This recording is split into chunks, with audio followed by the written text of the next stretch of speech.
Hey kids, this is Princess Readalong and The Taste from Kids Reading Corner 207. Today we're going to read Zapato Power. Freddie Ramos springs into action. Jacqueline, Jules, art by Miguel, Benitez.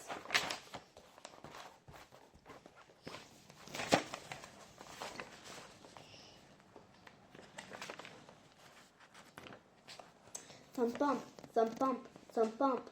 I sat up in bed and rubbed my eyes. Thump, thump, thump, thump, thump, thump. Who is making noise so early on a Sunday morning? And right outside my window. Crash! Whee! Sounded like broken glass and somebody crying.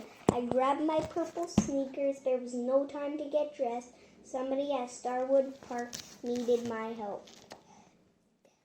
Maybe even a hero's help. And with my purple sneakers, I had Zapato Power. That's super speed, the kind superheroes have. Zoom, zoom, Zapato. I ran outside in my red and blue pajamas. My purple sneakers were smoking. I was ready to help. Whang! Ruff, ruff.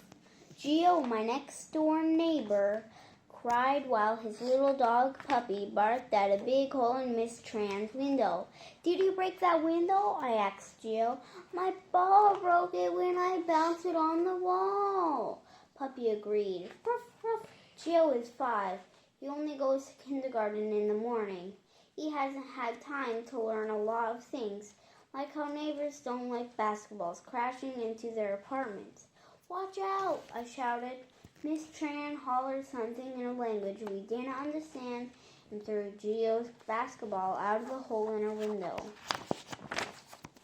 The ball bounced on the sidewalk and rolled down the hill to the street. My ball! Gio cried. He chased after it, but the basketball was way too fast for him, and a red car was coming around the corner. If Gio wasn't smart enough not to bounce a basketball off a window, he might not be smart enough to stay out of the street. It was time to use my super speed. Zoom, zoom, Zapato. In one blink, I was at the curb, scooping up the ball. Just as the red car sped by, "You saved my ball," Gio said as he rushed up to me. "You're fast." I sure was. With my purple Zapatos, I could save a ball from going into the street. I could save a puppy from a speeding car. I could even outrun a train, but I couldn't save Gio from Mrs. Tran, his mother, and his sister Maria. "What were you thinking?" Gio's mom came down with Puppy at her heels. "Why were you throwing a ball against the building?"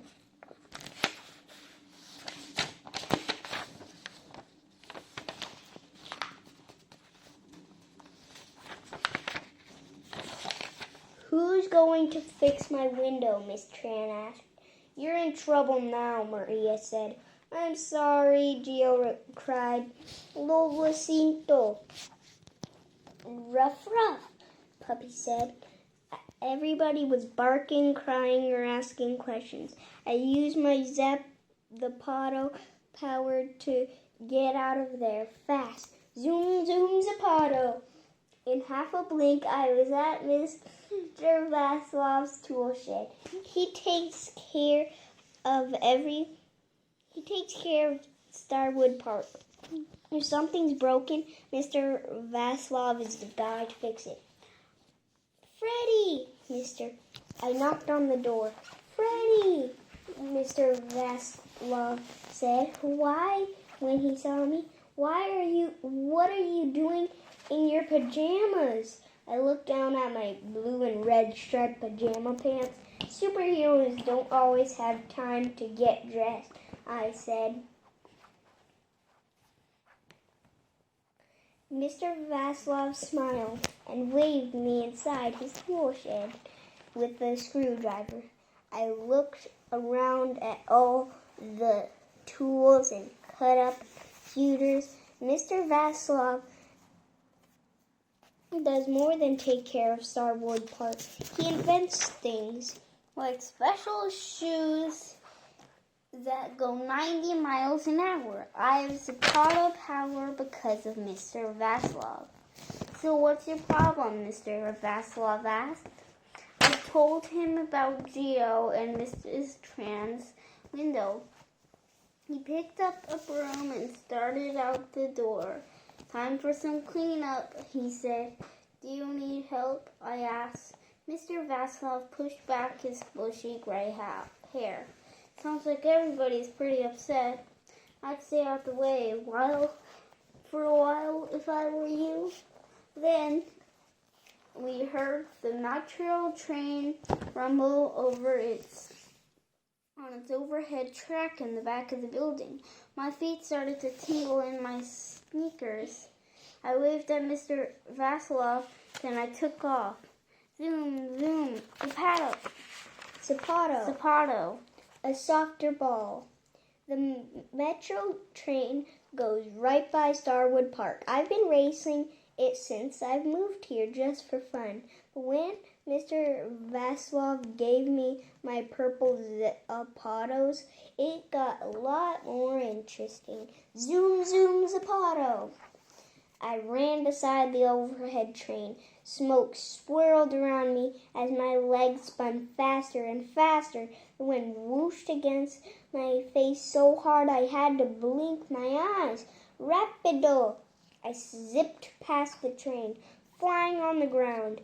Zapato Power! Nothing could touch me. I was faster than a rocket, but still too young to leave the house without telling my mother. Freddie, where are you? Mom shouted all over Starwood Park. Zoom, zoom, Zapato. I raced back up the hill to where Mom stood with her hands on her hips. Where did you go? I was worried. To tell Mr. Vasilov about Miss Tran's window, I said, I'm glad you're all right. Mom hugged me. She's been mushy since last year when we lost my soldier dad, my grandma Abuela, and my grandmother Abuela. Only we have each other now. So she deserves extra hugs whenever she gets worried about me. I'm glad you know better than to throw balls through windows, Mom added. Geo needs a softer ball, I said. Yes, he does, a deep voice behind us agreed. It was Mr. Vasilov. He held a blue and white beach ball. Mom laughed. Geo won't break any windows with that. I know, Mr. Vasilov smiled. That's why I'm giving it to him. You're such a nice man, said Mom. We're lucky to have you at Starwood Park. Mom was right about Mr. Vasilov. He gave me my purple Zapatos, and he gave Geo a new ball, without yelling at him for breaking the window. Accidents happen, Mr. Vasilov said. It's part of life. Thanks, Geo said, as he took the beach ball. Can I play with it now? Throw it as high as you want, Mr. Vasilov said. It shouldn't hurt a thing.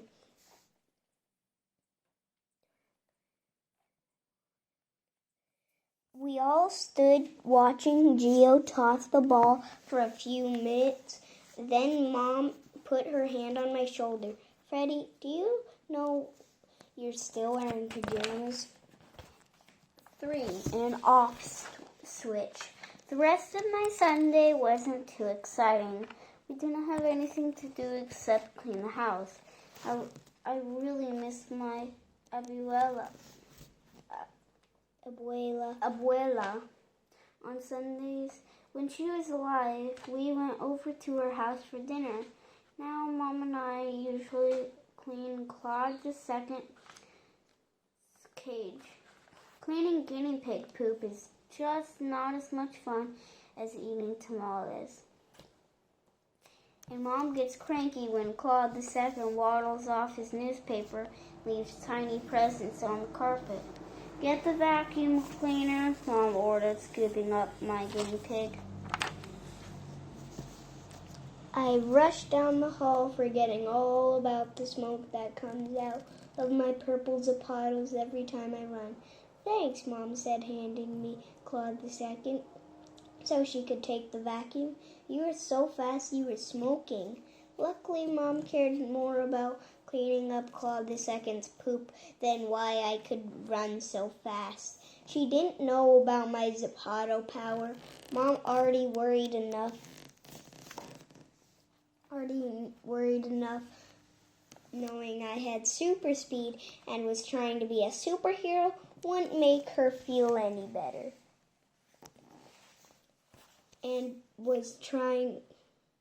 I needed to be more careful. My purple Zapatos were just fine when I walked, but the second I picked up some speed, I zoomed off like a rocket. It wasn't just a problem in front of my mom. It was a problem on the playground. How come you turn into a puff of smoke when you run, my friend Maria asked the next day at recess. Super speed is not an easy thing to hide during a basketball game. Come on, Freddie, Hamza said. Don't be a hog. Let somebody else get some points for a change. How do you know it's Freddie? Maria asked. All I can see is a magic wind stealing the ball. I tried to slow down, but my super Zapatos wouldn't let me. And my hands were just as itchy as my feet. With super speed, I was always next to the ball. It was natural to grab it and go for the hoop. That's what a basketball player does. I quit, Geraldo shouted when I got my 13th point. The rest of us don't have a chance.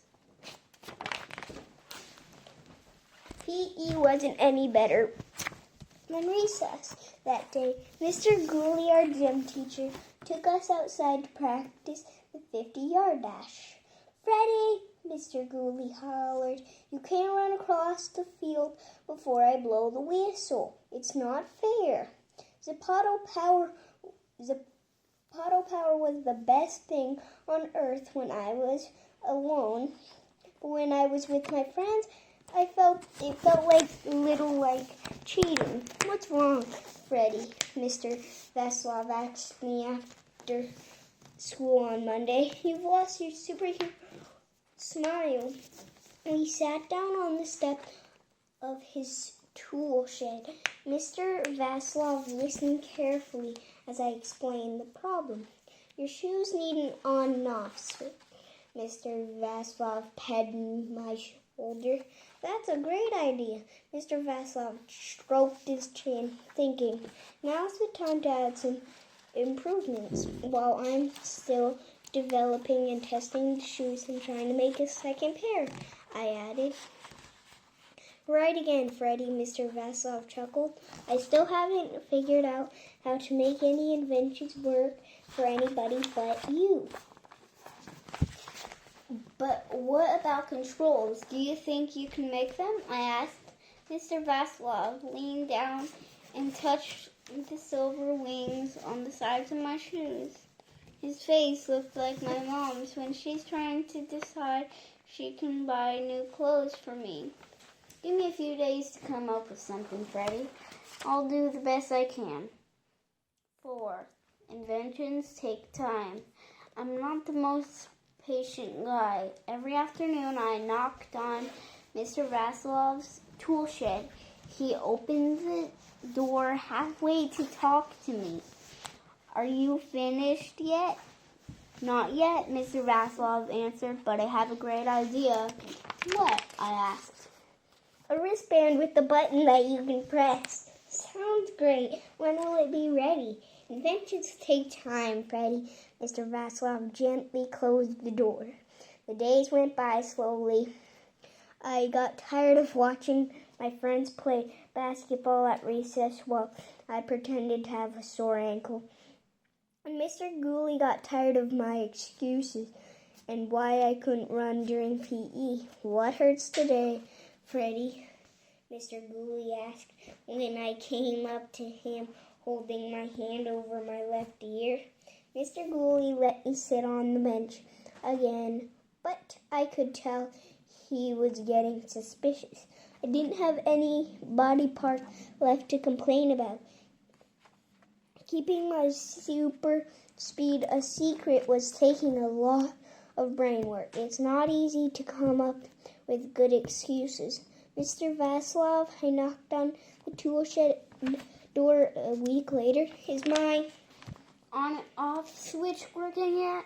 For the first time, nobody answered. I knocked again, louder and harder. The door pushed open. I saw a bunch of wires and a purple wristband on the table. Was that wristband Mr. Vaslov was making for me?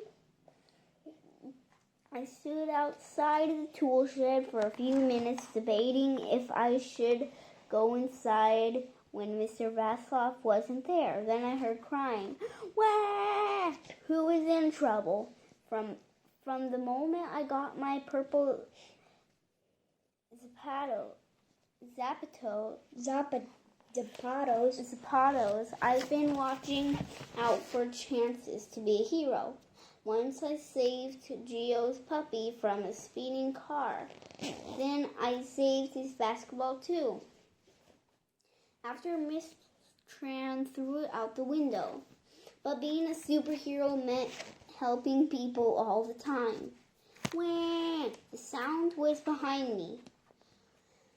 Way up near my apartment, 29G. I couldn't resist. I turned around. Zoom, zoom. Zapato. In half a blink, I was standing in front of Gio. His crying was a lot louder and slobbery in person than it was from far away. My ball, he wailed. The one Mr. Vaslov gave me. It's gone. This wasn't exactly a superhero rescue, but Gio was my friend and my neighbor. I zipped around the building in my purple Zapatos to see if I could find his ball. No luck. Where did you see it last? I asked. When I was playing with it, he answered. Talking to Gio made me feel like a detective. I had to ask a lot of questions to get any information. Where were you playing with it? He pointed to the grass behind building G. Mr. Vaslov told me to throw the ball up in the air, not at any windows or walls. Good advice, I said. Zoom, zoom, Zapato. I ran around the building and a couple more times, but still I couldn't find Gio's ball. He went inside to get Puppy, and I decided to try to find Mr. Vaslov again. Maybe he knew what had happened to Gio's ball. Nobody knew what was going on at Starwood Park like Mr. Vaslov. When I got back to the tool shed, the door was still open. Mr. Vaslov wasn't anywhere around. I saw the purple wristband on the table again. Was it ready yet? I stepped inside the tool shed for a closer look. 5. The purple wristband. The purple wristband had a flashing white light in the middle of a clear button, my on-off switch. I couldn't wait to try it, but where was Mr. Vaslov? I didn't feel quite right to be snooping around his tool shed, the place where he invented my super shoes, but Mr. Vaslov's tool shed didn't seem quite right either.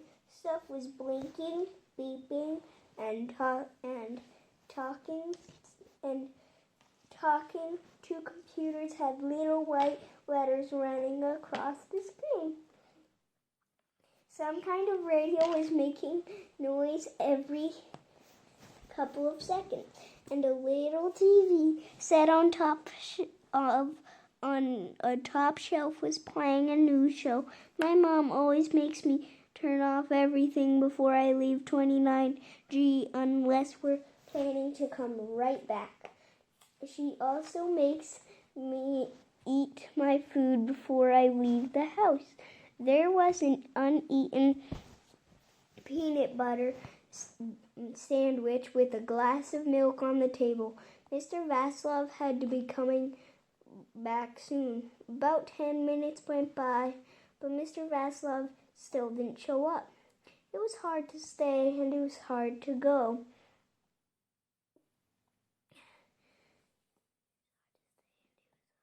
And it was hard to leave. But what about the purple wristband? Could I try it on? If Mr. Vaslov didn't yell at Gio for breaking Mrs. Tran's window, he probably wouldn't yell at me for trying on the wristband. After all, he was making it for me. I looked through the doorway one more time to make sure he wasn't coming. Then I picked up the wristband. I put it on my right arm. It was just the right size, and I loved the flashing light. It looked like a radio bracelet a spaceman might wear. Why didn't Mr. Vaslov come back? Should I try to find him? I left the tool shed, still wearing the purple wristband. It was too great to take off my arm. My eyes stayed on the flashing light beneath the clear button. What would happen if I pressed it? It hummed under my finger. Then I felt a tingling in my feet, just like when my purple Zapatos were itching for a rocket race. But something was different about it. What? The second I moved, I figured out why. Boing, I wasn't running. Boing, I was jumping. The wristband gave me a new power. Boing, I shot up into the air, floated for a second or two, and then came down. It was almost like flying. Boing, boing, boing. I jumped over the green dumpster for recycling. Boing, boing, boing. Each time I hit the ground, white smoke gushed out of my heels. How high could I go? Boing, boing, boing. I jumped beside a big oak tree and reached for a big, fat branch. It was easy to take hold and climb right in. The branches above me were like a ladder. I decided to climb higher to see if I could find Mr. Vaslov from above. In no time, I was way above the ground, able to see all over Starwood Park. Mr. Vaslov wasn't watering flowers near the front entrance sign or sweeping up any of the sidewalks. I didn't see him coming out of any of the apartment doors either. But I did see Gio's blue and white beach ball. It bounced off the roof of a new building on the edge of Starwood Park.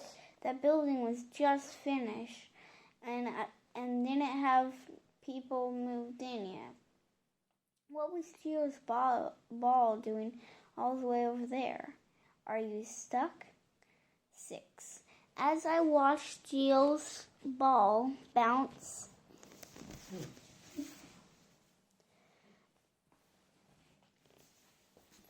off the roof of the new building, I fell to the ground. My tree shook in the wind.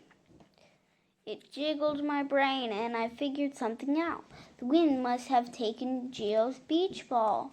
Then they get blown around just like kites. I had to solve the mystery of Geo's. I was missing ball. I had another problem. How was I going to get down from the tree? The green ground straight below me looked so far away and so hard. I squeezed the trunk tighter and tighter. My body felt like somebody had poured glue all over me. I learned something new. It is easier to climb up a tree than down a tree. Sun dropped lower in the sky. Mom would come home from work soon. When she didn't see me at the table doing my homework, she would start calling my name all over Starwood Park. The whole neighborhood would hear her hollering when she found me clinging to a chair with both arms and legs. This was not my day to be a brave superhero. "What are you doing up there?" Geo called. Geo found me before my mother did. It didn't cheer me up. Geo was in kindergarten. What if he told his friends about this? Ruff, Ruff. Puppy was with him. The dog wanted to know why I was up the tree too. Geo and Puppy looked so small way down below at the bottom. Now I knew why cats got stuck in trees. Why they have to call the fire department for me. Would they have to call the fire department for me? Would I be on the TV news? "What are you doing up there?" Geo repeated. I had to come up with something fast, a reason that would make me sound smart instead of a meowing cat. "Looking for Mr. Vaslov? Have you seen him?" I shouted. Geo shook his head. Puppy barked. Ruff, ruff. Where was Mr. Vaslov? He had a ladder. I'd seen him use it lots of times. I wish he was around to help me down. "Are you stuck?" Geo called up. How could I tell the truth? What kind of superhero gets stuck in a tree like a cat? "I'll help you," Geo said, climbing into the tree. Puppy barked. Ruff, ruff. Superheroes shouldn't be rescued by kindergartners. I looked down at Geo, climbing one branch after another. What if he got scared when he got this high up too? Then we'd both be crying like cats in the tree. I had no choice. I moved my foot down a little and found the branch below me. The tree was just like a ladder. I could go down the same way I went up, one branch at a time. "Come on." Geo stopped climbing and started cheering for me. "You can do it, Freddie. I know you can." And I did, just in time for Mother to start calling. "Freddie, where are you? It's time for dinner." Geo grabbed my hand and we walked back to 29G with Puppy at our heels. Ruff, ruff. For dinner, Mom and I had tamales, the microwave kind. "Sorry, Freddie," Mom apologized. There's no time to cook after work. There's no time after work to cook like Abuela did.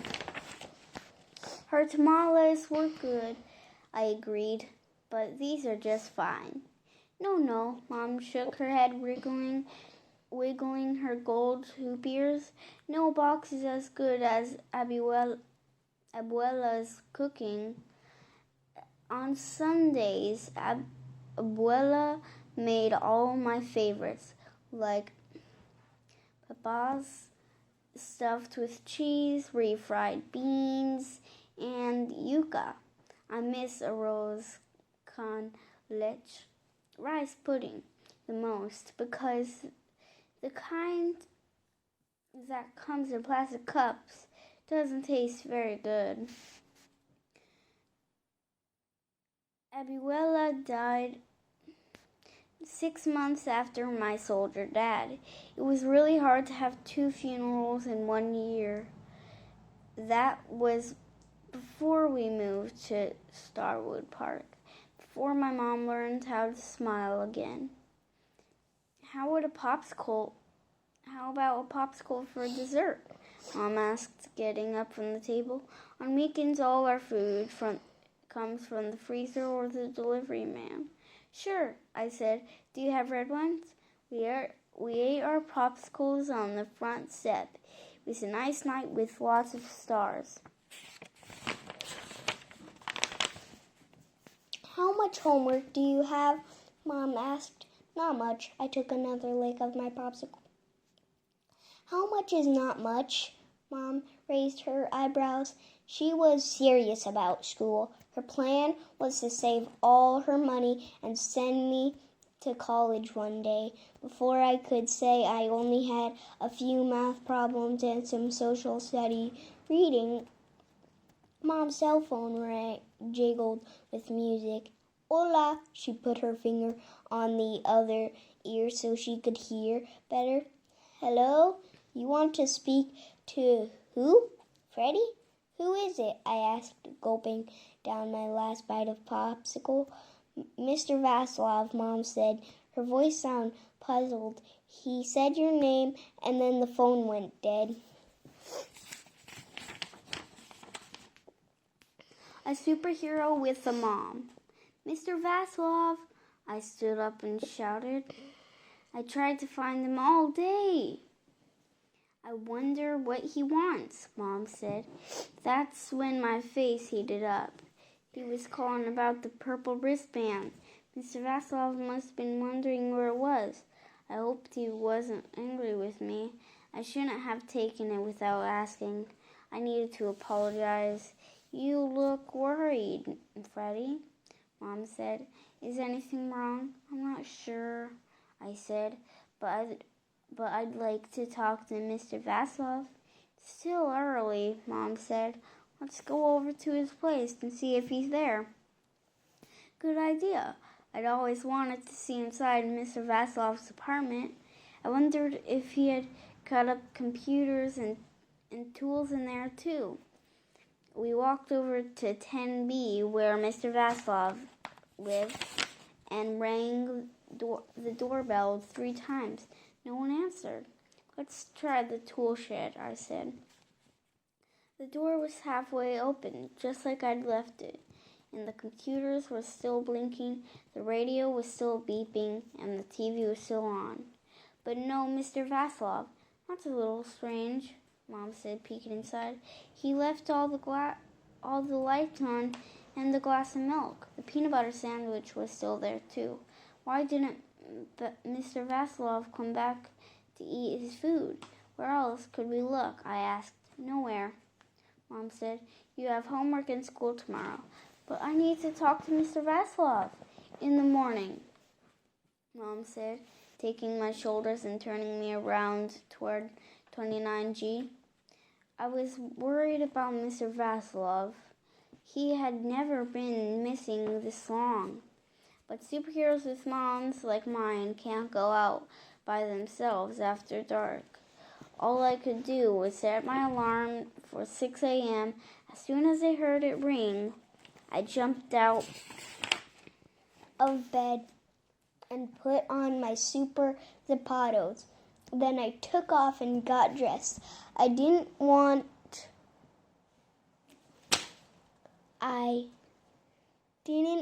to be seen running around in my blue and red pajamas again. Zoom, zoom, Zapato. I ran over to 10B and rang the doorbell. No one answered. I dashed over to the tool shed. The computers were still on and the peanut butter still uneaten. Zoom, zoom, Zapato. I ran all around Starwood Park. The only thing I saw was Mr. Vaslov's ladder behind the brand new building a few feet from Jules' beach ball. Where was Mr. Vaslov? I ran around the building a second time and a third, but the ladder and the ball were still the only things I found. My Zapato Power wasn't working. I needed to use some brain power. Why was Mr. Vaslov's ladder on the ground? He always picked his stuff up. This was almost as strange as his uneaten peanut butter. What had I seen Mr. Vaslov use his ladder for? Sometimes he used it to fix stuff on the roof. Is that where he was? I looked everywhere I could for Mr. Vaslov on the ground. The only place left was the air. I pressed the button on my wristband and shot straight up. Not quite high enough to see the roof. I jumped again. Moing, moing, moing. I saw just over the edge. Someone was lying down. He had bushy gray hair. Mr. Vaslov, I called. I'm coming. Boing, boing, boing. Freddie, he called back. Get the ladder. The ladder. Boing. I landed on the ground. Why didn't I think of that myself? My shoes might get me on the roof, but I had no way of getting down. I couldn't help Mr. Vaslov if I got stuck again.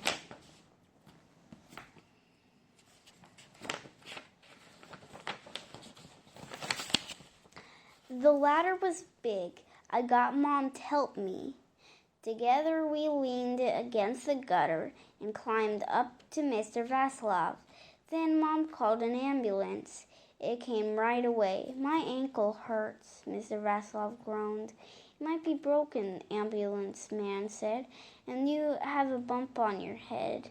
You have to go to the hospital. Who will take care of Starwood Park? Mr. Vaslov protested as they put him in the ambulance. I will, I promised just before they closed the doors. Thanks, Freddie, he said. When they drove away, Mom put his arms around me. You saved Mr. Vaslov. You're a superhero. Was I? Really?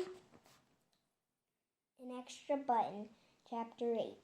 When Mr. Vaslov came home from the hospital on crutches, Starwood Park took care of him, just like he always took care of us.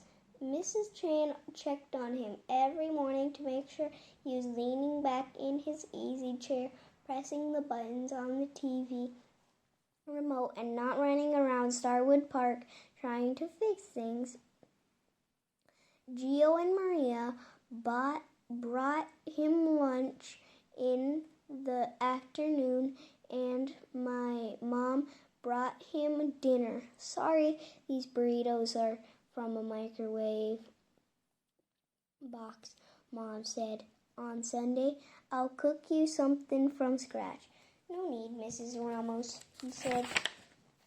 I'm a bachelor. I'm used to eating food from the freezer.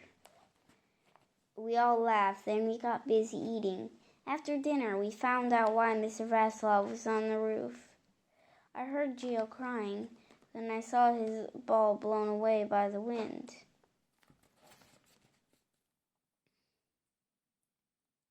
He began. So you went up on the roof to get it for him? I said.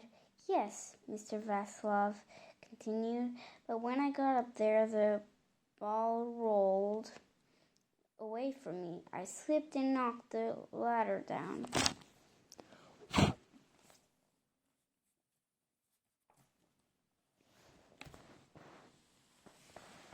Her cheeks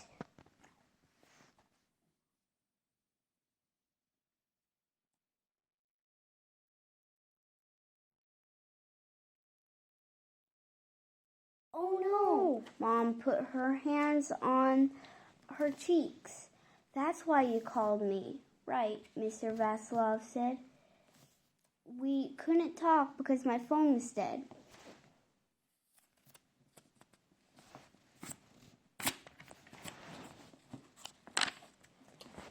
And you were too far away for anyone to hear you yelp for help, Mom said. Right again, Mr. Vaslov said. When it got dark, I figured I might as well fall asleep. No one could see me until the morning. I'm glad Freddie found you so early, Mom said. Me too, Mr. Vaslov leaned over in his easy chair to pat my shoulder. Freddie's my hero. Wow, both my mom and Mr. Vaslov thought I was a hero. It sure felt better than being stuck in a tree. Was it time to give myself a superhero name? Could I get a special suit that didn't look like my pajamas? A week later, the doctor said it was all right for Mr. Vaslov to go to his tool shed on crutches. I helped him get settled. It's nice to be back here, Mr. Vaslov said. We both looked at the table. My purple wristband was there, just where Mr. Vaslov had left it. Since he didn't know I'd taken it without asking, I figured it might be a good idea to put it back until his ankle felt better. So tell me, Mr. Vaslov said. How did the wristband work? I looked down on the floor. You know I took it? The wristband was on your arm when you rescued me from the roof, Mr. Vaslov said. Mr. Vaslov sure paid attention to everything. That must be part of being a smart inventor. It was time to ask him about my new Zapato Power. Super bounce? Mr. Vaslov laughed. The wristband button makes you jump in the air? You didn't give me that power on purpose. Mr. Vaslov shook his bushy gray head. Lots of inventions are made by mistake. I'd wondered about that. The purple wristband was supposed to give me controls for my super speed. Instead, it gave me super bounce. Mr. Vaslov chuckled again. So that's how you saw me on the roof. I nodded my head. I still shouldn't have taken the wristband without asking. True, but my new invention helped you save me. He handed me the purple wristband. I held it in my hand. Watching the light flash in the one clear button with the wristband, I could control my super bounce, but not my super speed. I handed it back to Mr. Vaslov. Do you think you could add one extra book? The end. Thanks for listening. Read lots.